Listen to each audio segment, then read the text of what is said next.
March, excuse me. Yeah, March 26 at 3 o'clock. Going to call the roll? Director Daddy? Here. Director Weaver? Here. Chair Hages? Here. Going to stand for the Pledge of Allegiance. Allegiance to the flag of the United States of America and to the republic for which it stands, one nation, under God, indivisible, with liberty and justice for all.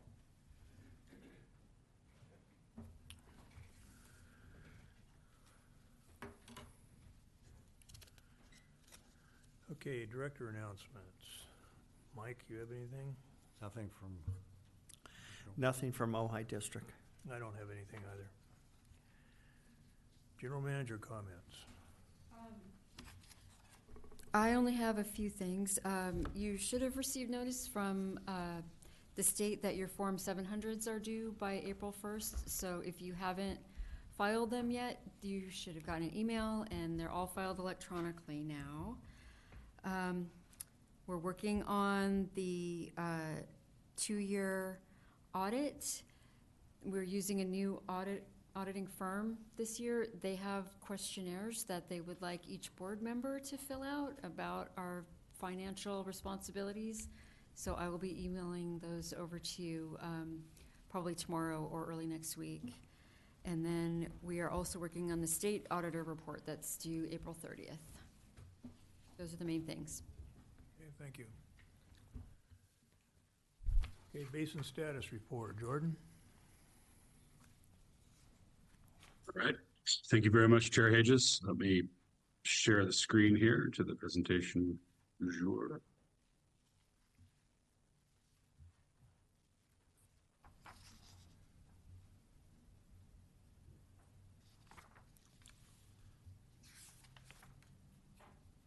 Okay, you can all see my screen now. The title of today's talk is The Hydrographic Dog's Breakfast. And I come up with that one because we kind of got a little bit of everything going on today. And we often use that term to describe the mush pot of things in general. But hydrographically, that's what we're seeing right about now. It's pretty rare that in March, I get to give a presentation and not change this slide, but that's the case this month. As of the last time we met on the 26th of February, we had 51.10 inches of rainfall on the ridgetop and 27.12 inches of rainfall on the valley floor. What that means is we've had 0 throughout March to date and not expecting much more for a while.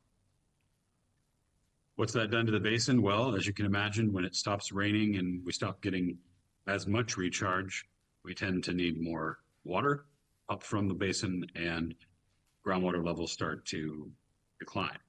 So in fact, that's what has happened.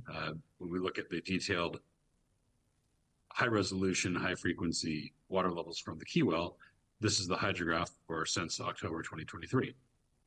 Going through some of the same animations we've been presenting, the water years in the past few, and 27.12, the key that 23-24 brought us 48.6 feet of rise in the basin, 2024-25, 7.5, and we can now pretty much close the book on the 2025-2026 water year with 93.9 feet of rise. And probably got pretty close to having a supercharged condition, if not supercharged, and losing more water than we were getting in for a while at least. But the management of the basin is such that we had just enough space in it to receive much of the recharge without getting a whole lot of that recharge rejected. Of course, we didn't picture the 2022-2023 water year. Compare that graph to what we see in the purchased system. This is water levels from a monitoring well that we've been recording. Ojai Valley Sanitary District put this in a decade or so ago. And we've been monitoring the water levels pretty much continuously for the past 4 years, as shown here, and previously as well, although just shown here are the past 4 years. You can see the spikes of 2022, 23, 23, 24, 24, 25, relatively small as far as recharge to that perch system. And then this past year, with its significant twin peaks over there on the far right side of this graph. Now, compared to the other hydrograph I just shared, the water levels here are only a 15-foot delta on the y-axis, as opposed to the hundreds of foot deltas on the y-axis on the previous graph. Much less resolution, more muted with respect to absolute water levels, but the shape of this really mimics that of the surface flow in San Antonio Creek, because it's the part of the basin that is connected, as opposed to deeper, which is separate. In the deeper aquifer, we see a hydrograph that looks like this over the long term. We hit our peak at about 7:30 a.m. On March 7th, 48.44 feet to water. That was the peak of this water year so far. Don't expect it to go any higher, but we've come off of that a few feet. As of yesterday, 51.10 feet and 96% of basin storage, or 76,800 acre feet. In the surface water, things, as you can imagine, with the dry month, drying up pretty quick. Thatcher, in fact, dry. Reeves, just a trickle in, almost half a CFS. The surface flow out about the same, half a CFS on Montgomery or Fox Drain, and the surface flow out of the main portion of San Antonio Creek, just over 9 CFS.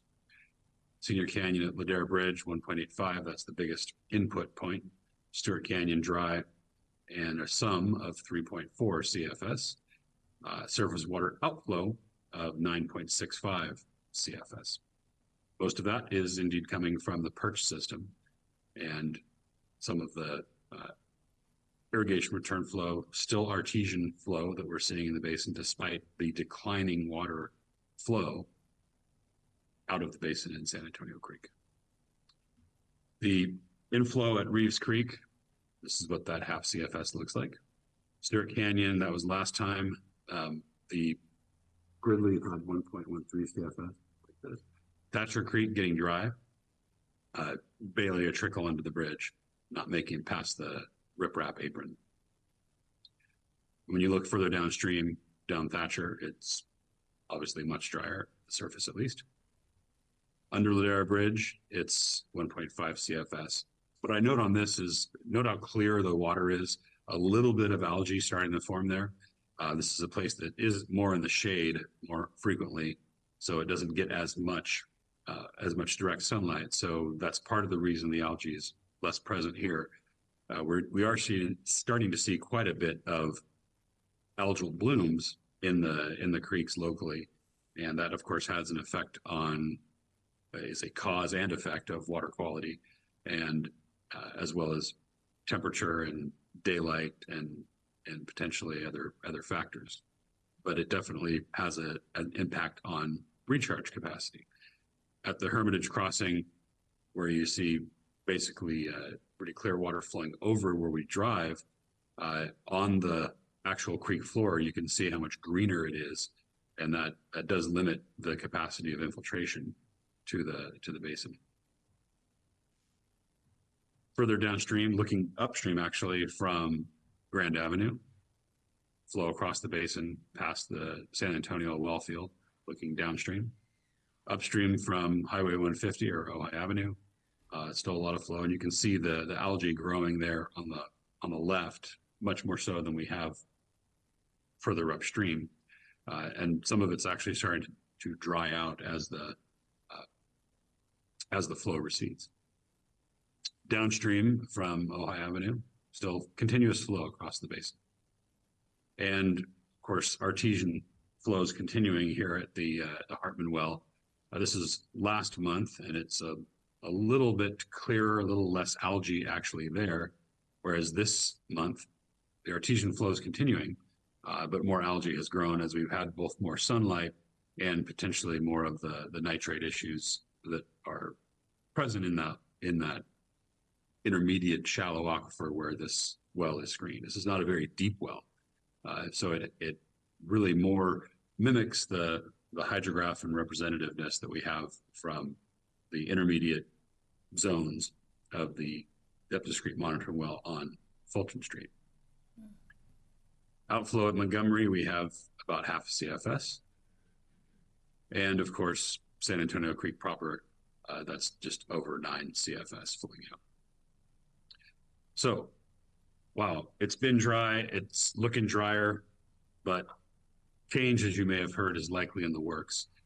In fact, this past week or so, NOAA's cited that a transition from La Nina to ENSO neutral is expected in the next month, with ENSO or El Nino surface oscillation neutral favored through May to July 2026, and then in June to August 2026, an El Nino likely to emerge and persist through at least the end of 2026.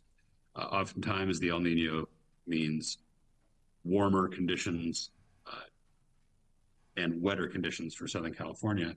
And so I looked at what the prediction was for December, January, February 2026, 27, and just showing the more typical El Nino conditions where it's drier and warmer in below normal in the Pacific Northwest and the southern belts of Southern California and Texas, Florida, et cetera, receive typically more precipitation.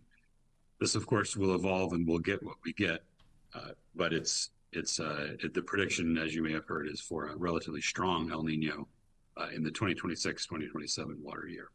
And I wanted to share that graph. Any questions? Any questions? I have a question not about what you've presented. Where physically is this weather station that we've had since 1905 physically located? 1905? Well, it says the weather station with the longest, most complete data record in Ojai has been here That's since a good May question. 1, 1905. He's referring to the annual report, so. Oh, yes. That Yeah, might I think it's a composite of what has been around where the fire station is now. Yeah, the one we use now is actually the C, and there was an A and a B and a 0. I think it was 605, 605A, 605B, and now we're on C. So it's been supplanted from time to time. Any other questions? You have any public comment? Okay. Thank you, Jordan. All right, thank you. All right, public comments on items not on today's agenda. Are there any public comments?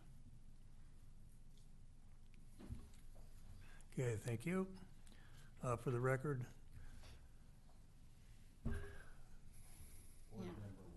Board Member Whitman, thank you, is present. Okay, consent agenda. We have financial report for February and the minutes of February 26th board meeting. There are no questions, pleasure of the board. I move we accept. Second. Call the roll. Director Daddy? Yes. Director Whitman? Yes. Director Weaver? Yes. Chair Hages? Yes.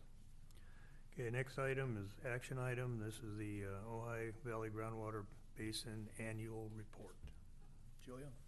Yeah, Devin Pritchard-Peterson from DUDEC is online, and he has a presentation to kind of highlight the key findings from the annual report. So I will turn it over to Devin. Thank you, Julia and Chair Hages. As Julia said, I'm Devin Pritchard-Peterson, hydrogeologist at DUDEC, and I'm going to share my screen and provide an overview of the annual report for water year 2025.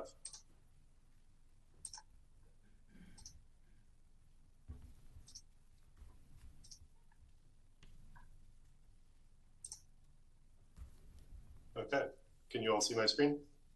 Yes. All right, so this is the annual report for water year 2025. The Sustainable Groundwater Management Act requires submittal of an annual report to the Department of Water Resources by April 1st of each year following the adoption of the groundwater sustainability plan. And the purpose of the annual report is to provide an update on basin groundwater conditions and also groundwater sustainability plan implementation progress. The annual report is organized into 3 main sections as shown on the slide. And this annual report covers water year 2025, which started October 1st, 2024 and ended September 30th, 2025.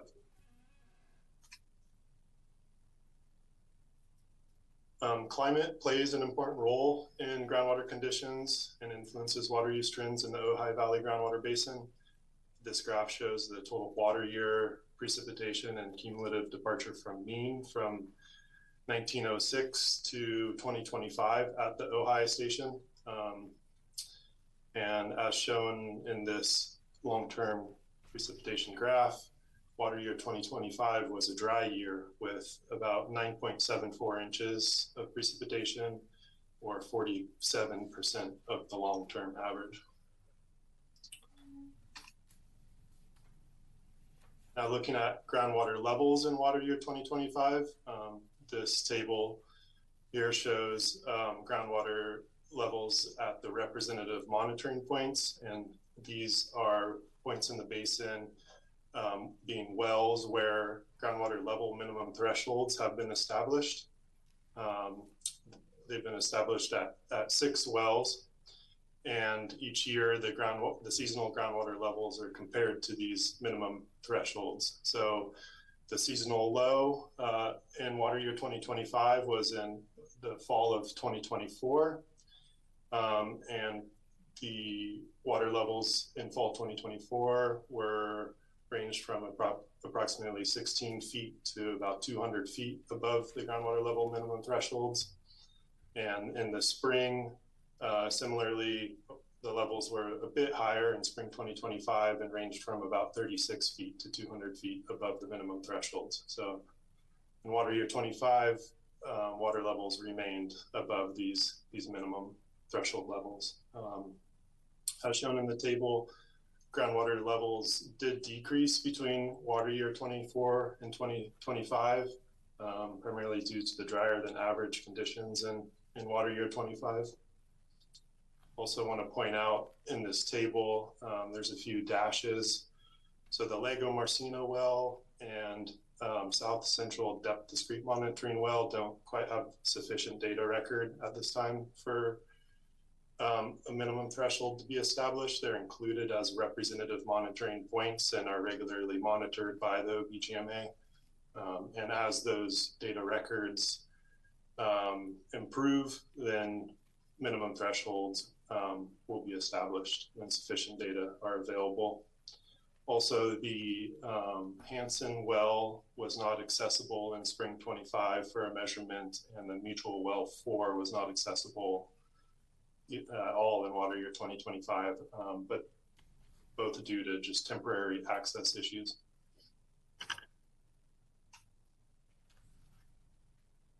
Moving on to water use, groundwater extractions in water year 2025 totaled about 4,138 acre feet, with 48% of that water used for agriculture, 43% used for municipal and industrial, and the remaining 9% used for domestic supply.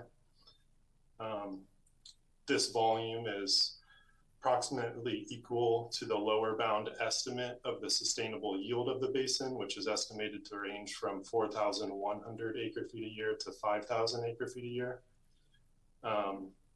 And the water year 2025 groundwater extractions were about equal to the previous water year 2024, and most years are around this the 4,000, low 4,000s acre feet.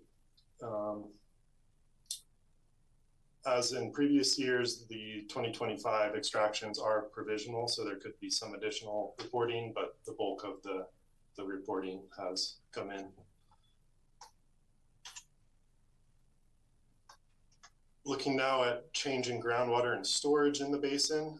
So change in groundwater and storage in the annual reports calculated using this linear regression model that correlates the spring high groundwater elevation. So in this case, the spring 2025 elevation at Key Well 4 North, 22 West, 5L8S. This is right next door to the Elrod well, and located near the center of the basin. And it's a correlation between water levels at that well and simulated change in storage from the Ojai Basin groundwater model. And there's a very good correlation between the two. And so based on this correlation, the annual change in storage in water year 2025 was estimated to be a minus 5,495 acre feet. Again, because of the drier than normal conditions. However, since spring 2014, there's been an overall net increase in groundwater storage in the basin of about 12,622 acre feet. And for reference, the total groundwater storage capacity of the basin is estimated to be between about 70,000 to 85,000 acre feet.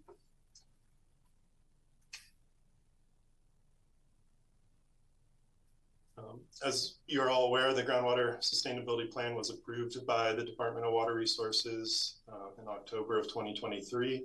But with that approval, DWR recommended some corrective actions, kind of some improvements that they would believe would enhance the GSP.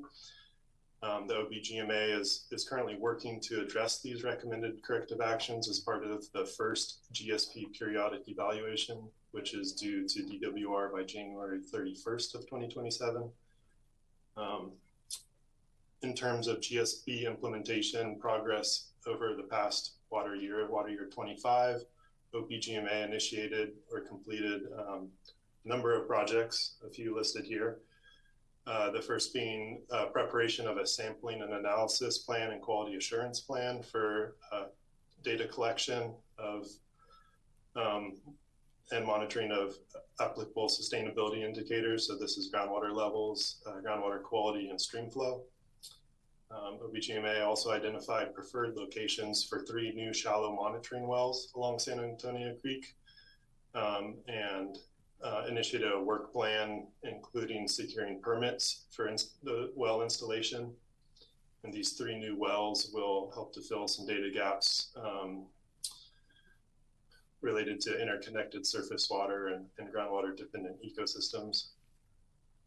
Additionally, a large effort was made in water year 2025 to review all well records in the basin and identify owners of non-reporting and unmetered wells to request information about well use, status of the wells, photos, to improve the extraction metering program.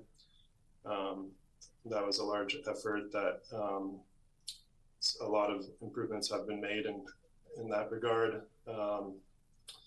And lastly, the OBGMA made some additional improvements to the data management system. This is a system to store and visualize all the hydrologic data that's collected in the basin.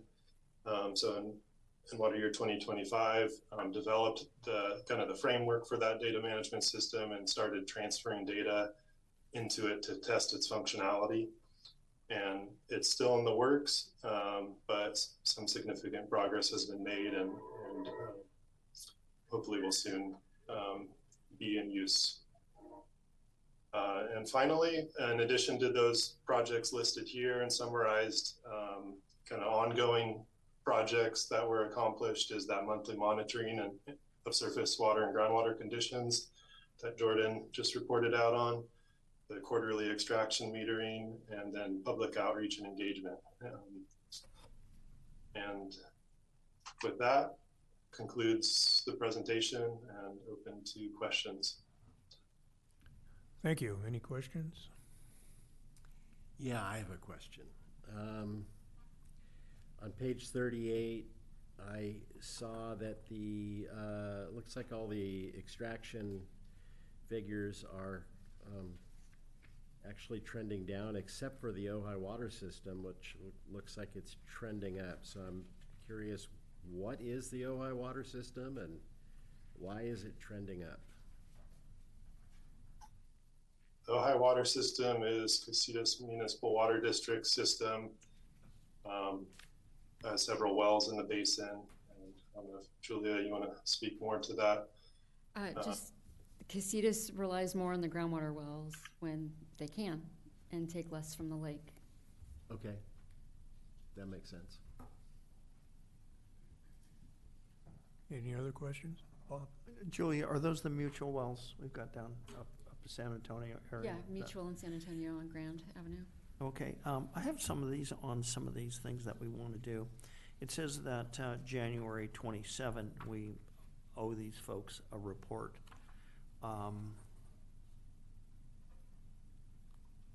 I guess this report can go in any time because it's corrective from prior actions. Do we have a date that we're going to send that in? Because it seems like things that go in don't just get accepted in whole. It seems like we get corrective requests on everything. When do we expect that report to go in? The schedule right now calls for it to go in January. It's a lot to compile. We approved the contract with Dudek to do that three meetings ago. And they had a schedule in there in the proposal, so I can resend that to you if you want to see it. That's fine. We're on schedule. I just didn't know. It kind of seems like you hit the deadline and they kick it back, and then you get a new deadline and a whole bunch of other grief. So I just thought maybe if we got it earlier, we could avoid some of that, but that's all right. They're going to get hundreds of these at the same time. We'll get lost in the shuffle, hopefully. We have some key things that we want to do, 4 key things. The fourth one, it looks like, is fine. The other 3, are we on time for those? Can you comment on those other 3 key items that we want to get done for this year? Can you go back to that slide, Devin, please? Sure. Yeah, to clarify, these are projects that were completed or are significant progress was made. So this is looking back and as opposed to forward. And so the sampling analysis plan is complete. It's been published. It's available as a guide to follow when collecting data in the basin. The identification of these new wells, that's an ongoing process. Some work has been done to identify the locations and to secure permits. And there's some next steps, including actually constructing the wells. And the third bullet there, the non-reporting unmetered wells, letters were sent out to those owners. There's been some discussions at prior board meetings about wells that were delinquent and have since been corrected. And that's kind of an ongoing process of improving the extraction metering and making sure it's complete and accurate. But this was some significant progress in the past water year. And the fourth bullet there, again, it's an ongoing project. Work is gonna continue in this current water year 2026. On the third bullet,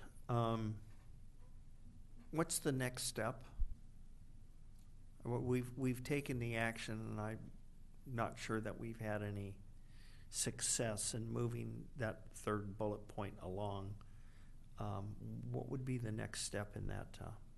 So the unmetered wells, we made a lot of progress, and there's a handful of owners who just refuse to communicate with us.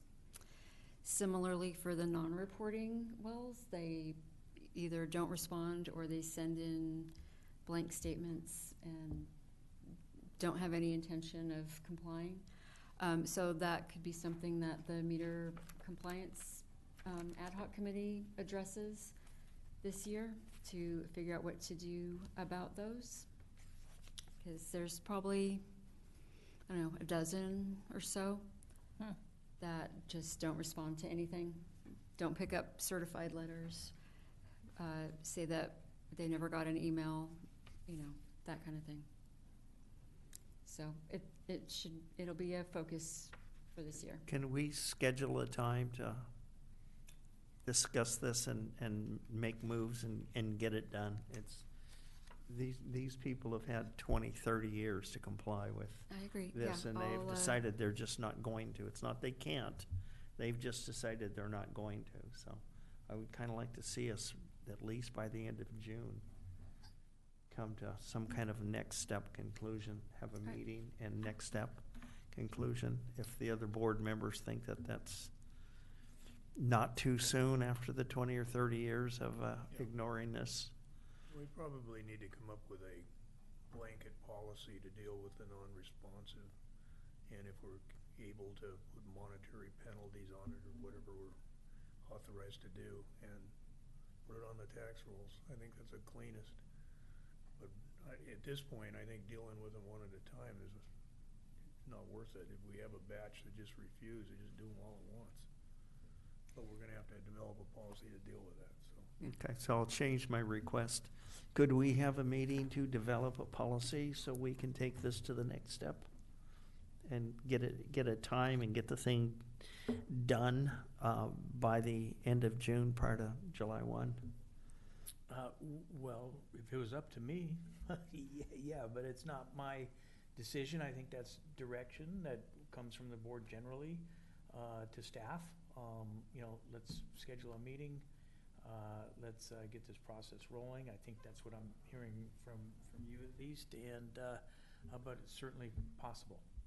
Okay, then I'll amend that request and see if we can have this discussion at the next meeting where we can come up with some type of a policy and direction. would you like to have the meter compliance ad hoc committee address it first? Yeah, we can do that. I think we need to find out what authority we currently have to levy fines or penalties or whatever, and then see if we have to do anything else to address it. So we can meet with Peter and find out where we stand today. Okay, thank you. Any other questions on the report? I've got a question if Sure. the board would indulge me. And Devin, you mentioned, this is in regards to the monitoring that's done and representative monitoring points and the table that you put up on page 35 of the report. You mentioned an access problem. I'm just wondering if that's something that needs to be addressed, or is that something that you see as solvable, or do we need to talk to somebody to be able to get access to the well, or what are your thoughts there? I think there could be some communication with Casitas. It is mutual well 4 that hasn't been accessible. I think the Hanson well was a bit of an exception why it wasn't accessible the last in spring 25, but the mutual well 4 hasn't been accessible for a few monitoring periods now, so that could be good too. I know someone at Casitas, I can help with that. Yeah, I mean, if these are our go-to monitoring wells, then, we should make sure we have access, so when we need to get data, it's available to us. And Yeah. if, there's an access problem, we can't solve it, we probably should pick some other monitoring points. Mhm. Good point. Yeah, and if I could speak to the Hanson well, that just had a logger error issue as the battery was reaching the end of its usable life during this time frame, so that's been taken care of.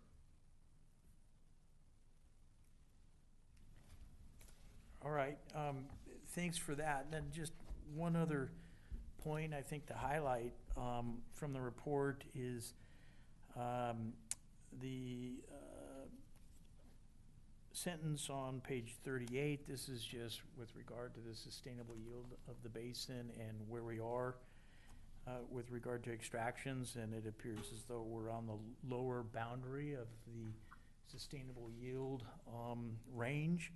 And just something I think to keep in mind, the board should keep in mind as we move forward. I think we're okay, it seems to me, based on the report, but anyway, just something I thought maybe should be called out of the report.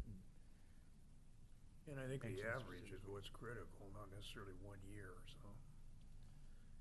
It's been within range for quite a while. Yeah. that's it for me, thank you. Anything else? Yeah, I hope this is within protocol. Is there any update on the adjudication and what is transpiring down there in Ventura? Or is that the never-ending story? You'll probably hear a lot of news by the end of April. Okay. Whether it's good or not, I don't know. Okay, if there's no further questions on that, thank you. We have to have a motion to receive and file the report? Yes. Can I have that motion? I'll move. I'll second. Call the roll? Director Daddy? Yes. Director Whitman? Yes. Director Weaver? Yes. Chair Hayden? Yes. Okay, the next item is the ad hoc committee on legislation. Do we have anything on that? No report. And then the ad hoc committee on meter compliance, we just discussed that, so we'll move forward with that. Any other business? If not, we are adjourned at 3:33. Depends on which watch you use.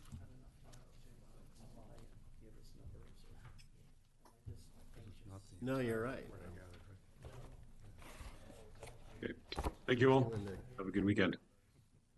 So we may be able to get it on the website. Is it on there yet? What is it? The full report? It must be because they're talking about pages I don't have. Yeah. I don't either. Yes, Julia. Maybe they printed it on the Yeah, it could, Because, it may be on her announcement. well, because Her announcement did have a report, but I didn't see how many pages.